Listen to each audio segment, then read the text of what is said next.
Dalam upaya mengantisipasi datangnya cuaca buruk, sejumlah wilayah di Bali mulai melakukan berbagai langkah pencegahan dengan tujuan meminimalisasi potensi bencana. Salah satu langkah yang diambil adalah melakukan aksi gotong royong dan pembersihan pantai secara rutin. Berbagai langkah konkret yang telah dilakukan di sejumlah wilayah guna mengantisipasi datangnya cuaca buruk serta meminimalisir terjadinya bencana, antara lain melaksanakan pembersihan sungai dan pantai.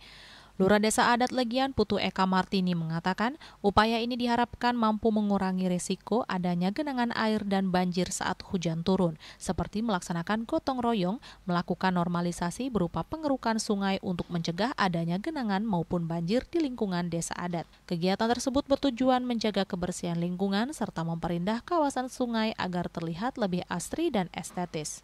Jadi recovery yang sudah dilakukan oleh Kelurahan Legian termasuk Desa Adat Legian terkait dengan pasca banjir kemarin, jadi sudah dilaksanakan normalisasi atau juga pengurukan di sepanjang Pantai Tukat Mati termasuk juga trash track yang ada di wilayah Kecamatan Kute.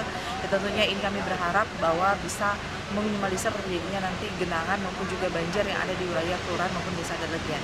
Selain itu juga kemarin juga sempat pada waktu hari Minggu kami sudah melaksanakan kegiatan gotong royong di sepanjang Tukat Mati, sehingga tentunya kami berharap dengan adanya kegiatan gotong royong dan bersih-bersih di sepanjang Tukat Mati ini tentunya bisa menambah daripada keindahan maupun juga estetika yang ada di sepanjang Tukat Mati, termasuk juga bisa minimalisir terjadinya banjir maupun juga genangan pada saat hujan melanda di wilayah kelurahan ini. Sebagai destinasi wisata, lingkungan sekitar Pantai Legian sudah sepatutnya dijaga kebersihan dan keasriannya. Pantai kita ini sebagai destinasi pariwisata yang memang kita andalkan di sini, karena pantai merupakan jantungnya pariwisata Legian, terutama yang mesti harus dijaga kebersihannya, keasriannya, terutama dengan penanaman pohon kelapa yang memang hidupnya memang di pantai.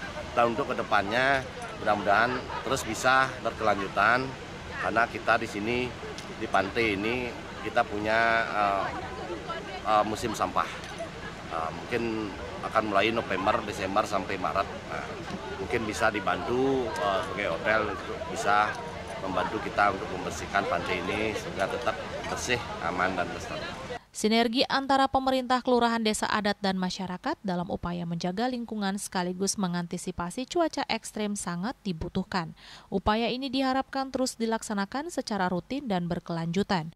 Bunga Widrayani, Bali TV.